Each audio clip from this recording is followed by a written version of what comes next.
वीरेंद्र सचदेवा इस समय मौजूद हैं एक्सक्लूसिवली बातचीत करने के लिए। वीरेंद्र सचदेवा जी, आज एक बड़ी press conference Bharatiya Janata party ने करी है, उससे पहले दिल्ली पुलिस ने करी है कि दिल्ली में जो स्कूलों की अफवाह फैलाई गई, बम की अफवाह फैलाई गई, उसके संदेह के घेरे में एक एनजीओ है और उस एनजीओ का संपर्क आम आदमी पार्टी के साथ है। ये किस आधार पर कहा गया है? देखिए, दिल्ली में जब जब चुनाव होते हैं विधानसभा के, उससे पहले कुछ ऐसा माहौल बनाया जाता है कि दिल्ली जो है वो धार्मिक उन्माद की तरफ बढ़े, डर की तरफ बढ़े। हम पहले उत्तर पूर्वी का दंगा देख चुके हैं, शाहीन बाग देख चुके हैं। अभी अचानक दिल्ली में स्कूलों को मेल जाती हैं कि स्कूल में बम रखा हुआ है, ये रखा हुआ है। एक दो नहीं, ऐसी 400 मेल्स गई। और आम आदमी पार्टी के मुखिया जमानती अपराधी अरविंद केजरीवाल को मौका मिला कहने का कि दिल्ली में तो हाय क्या हो रहा है। लेकिन पुलिस ने जब जांच शुरू की, वो जांच धीरे धीरे धीरे जाकर अगर एक जगह टिकती है तो वो टिकती है एक जुवेनाइल पर, एक ऐसा बच्चा जो भी 18 वर्ष का वयस्क नहीं हुआ है। क्या एक बच्चा इतनी मेल्स कर सकता है? फिर जब जांच की गई कि उसके पीछे और कौन कौन है, तो उसके माता पिता एक ऐसी एनजीओ चलाते हैं जिस एनजीओ को विदेशी फंडिंग भी मिलती है। और तो और अफजल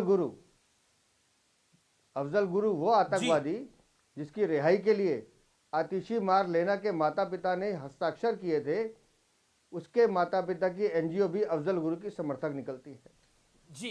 तो ये तार सीधे सीधे आम आदमी पार्टी, अरविंद केजरीवाल, आतिशी मार लेना और उनकी पूरे, क्योंकि आम आदमी पार्टी का जो चरित्र है, जब जब देश में जो ताकत देश को बदनाम करने की, देश को टुकड़े करने की बात करती है, उनके समर्थन में जाके ये लोग खड़े होते हैं। ये बहुत गंभीर आरोप है, इसलिए हमने आज कहा कि ये सीधा सीधा जो मामला है, सचदेवा जी, आप जैसे जैसे इसकी परतें खुलेंगी आप देखिएगा जी, ये बड़ा गंभीर आरोप है कि आम आदमी पार्टी का लिंक जो है उस एनजीओ के साथ है जो बम की खबर को प्लांट करवा रही थी। ये बहुत बड़ा आरोप है। लेकिन अरविंद केजरीवाल, मैं फिर कह रहा हूं, मैं अमीश भाई फिर कह रहा हूं जी, मैं फिर कह रहा हूं, जो आम आदमी पार्टी विदेशी फंडिंग लेती हो, उन संगठनों से लेती हो जो देश के टुकड़े करने की बात करते हो, देश को बदनाम करने की बात करते हो, देश में विभाजन की बात करते हो, तो इस आम आदमी पार्टी का चरित्र क्या है?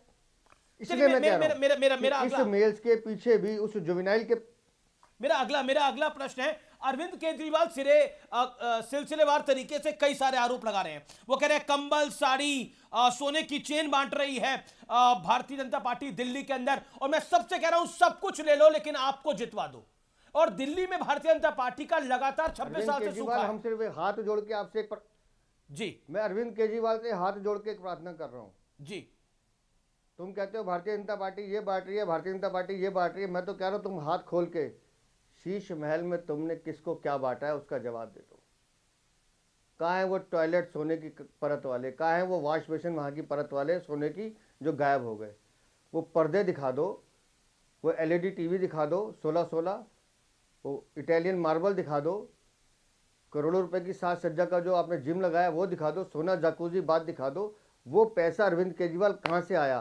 क्योंकि पीडब्ल्यूडी तो मना कर रही है कि हमने पैसा लगाया नहीं, दिल्ली सरकार ने लगाया नहीं, तो वो पैसा कहाँ से आया अरविंद केजरीवाल? इसका तो जवाब दे दो। तुम तो झूठे आरोप लगाओगे। तुम्हारा अब तक का जो चरित्र है, जो करेक्टर है आम आदमी पार्टी का, आरोप लगाओ भाग जाओ, इनको और कुछ नहीं करना। लेकिन आम आदमी पार्टी कह रही है कि इलेक्शन, आम आदमी पार्टी ने आरोप लगाया कि परवेश वर्मा पे आरोप लगाया कि वो आचार संहिता का उल्लंघन उन्होंने किया है, और चुनाव आयोग के निर्देश पर दिल्ली पुलिस उसकी अब जांच भी कर रही है। लेकिन तभी भी इलेक्शन कमीशन पर विपक्ष को भरोसा नहीं होता है।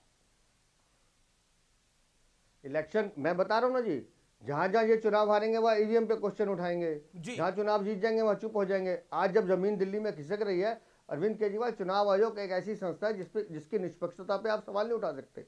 और प्रवेश वर्मा ने खुद सामने आके कहा कि राष्ट्रीय स्वाभिमान मंच जो पूज्य उनके पिताजी स्वर्गीय साहेब सिंह वर्मा जी ने बनाया था, वो लगातार हर वर्ष इस तरह के कार्यक्रम करते रहते हैं।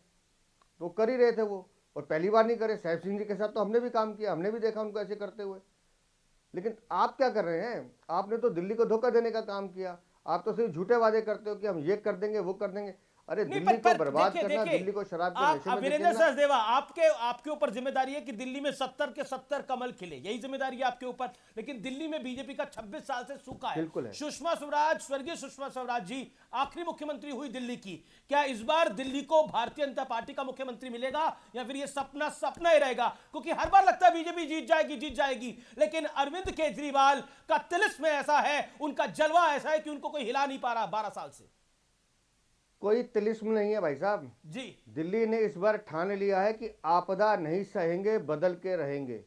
और दिल्ली में अब लोगों को बहाने नहीं, बदलाव चाहिए। इसलिए दिल्ली में बीजेपी की सरकार चाहिए। लेकिन जिसे देखिए, आम डिसाइडिंग आदमी वोट पार्टी होता है का तिलिस्म बता मुसलमान रहे हैं। वोट।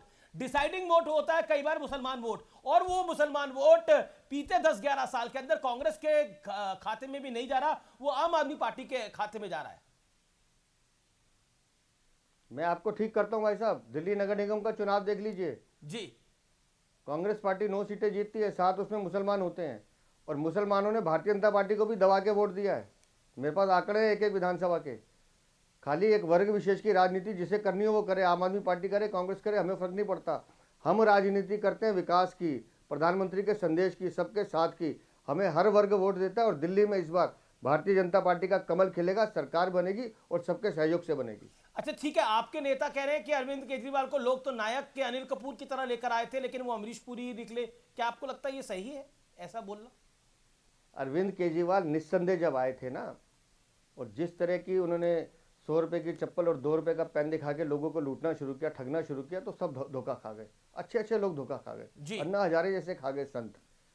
लेकिन जैसे जैसे अरविंद केजरीवाल की भ्रष्टाचार की परतें खुलती गईं, लोग कोविड में मर रहे थे तो ये शराब की नीति बना रहे थे, महिला सुरक्षा के नाम पे पैनिक बटन घोटाला कर रहे थे। कौन सी सरकार हिंदुस्तान में होती है जी जो एक पौवे के साथ दूसरा पौवा फ्री देती है कि आओ जी पी जाओ? कौन सी सरकार ऐसी होती है जो स्कूलों के नाम पे घोटाला करती है? कौन सी सरकार ऐसी होती है जो अपने ही नागरिकों को नकली दवाई देती है सरकारी हॉस्पिटल में? मोहल्ला क्लिनिक में 65,000 नकली टेस्ट कर दिए, उसके पैसे खा गए। एक कारनामे नहीं है अरविंद केजरीवाल के, सैकड़ों कारनामे हैं।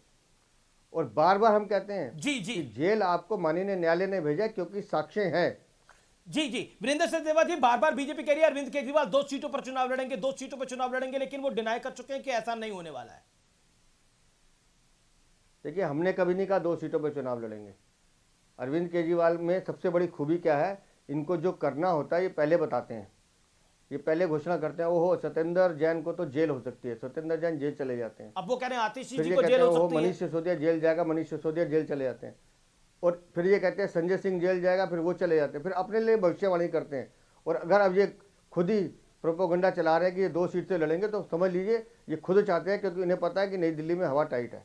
नई दिल्ली में आप कह रहे हैं अरविंद केजरीवाल अपना चुनाव हार सकते हैं, हवा टाइट है। ये तो ओवर कॉन्फिडेंस नहीं है वीरेंद्र जी? मैं आपसे कह रहा हूँ 10 सालों में शक्ल नहीं दिखाई है। लोग जब जाते हैं सवाल पूछते हैं तो भागते हैं। और जो ये जानबूझकर मुस्कुराने की कोशिश करते हैं, उस मुस्कुराहट के पीछे का दर्द समझिए इनका। क्योंकि सबको पता है कि ये आदमी भ्रष्टाचारी है। इसने जब दिल्ली के लोगों को लूट कर जिस तरह का भ्रष्टाचारी शीशमहल बनाया, उसका इनके पास जवाब नहीं है। ये जवाब नहीं देते। टूटी सड़कें लोग दिखाते हैं, गंदा पानी दिखाते हैं। इन्हीं की नई दिल्ली में एक एक बूंद के लिए पानी तरसते हुए हमने लोगों को देखा है। एक बार नहीं गए, एक बार एनडीएमसी की किसी मीटिंग में इन्होंने नई दिल्ली के लिए सवाल नहीं उठाया, कोई विषय नहीं रखा। तो काहे के मुख्यमंत्री और काहे के विधायक सचदेवा जी, जनता की परवाह नहीं करते? मेरा पॉइंट है आपसे, राहुल गांधी सीलमपुर से उन्होंने अपने प्रचार की शुरुआत करी है। वीरेंद्र सचदेवा जी, आप कैसे देखते हैं इसको?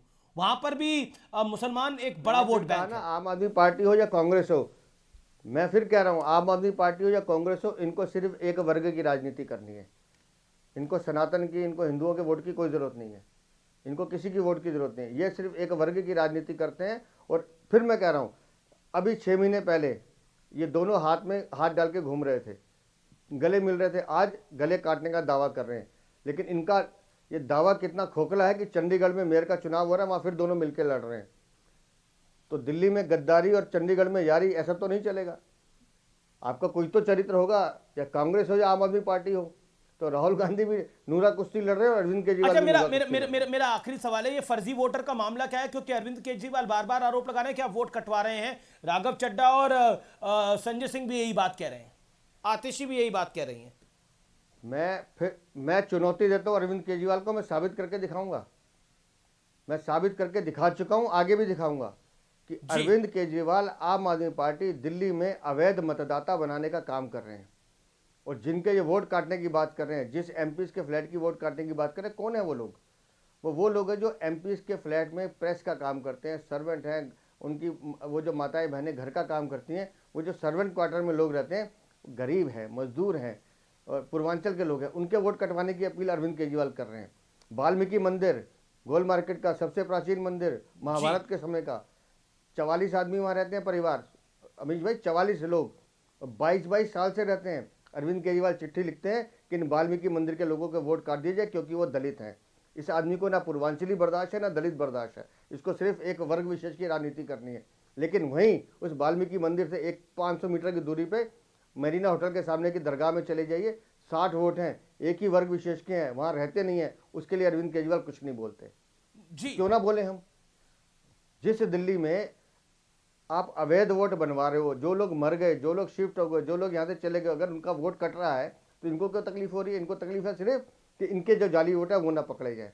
और मैं फिर दावे के साथ कह रहा हूँ, अरविंद केजरीवाल कहाँ रह रहे हैं? 5 फिरोजशाह रोड, इनका वोट कैसे बनेगा? संजय सिंह का नई दिल्ली में क्यों बनेगा? मनीष सिसोदिया का क्यों बनेगा? जैसे सर्वेंट क्वार्टर में उन गरीब मजदूरों का बन रहा है वैसे इनका भी बन रहा है, इसमें क्या बुराई है? लेकिन अपना वोट नहीं कटवाना, अवध ओझा को ग्रेटर नोएडा से लाके लड़वाना है, उसके वोट को बचाना है, लेकिन गरीब मजदूर पूर्वांचली का काटना है, ये अरविंद केजरीवाल की साजिश है। जी जी जी, बहुत बहुत शुक्रिया वीरेंद्र सचदेवा अपना समय देने के लिए।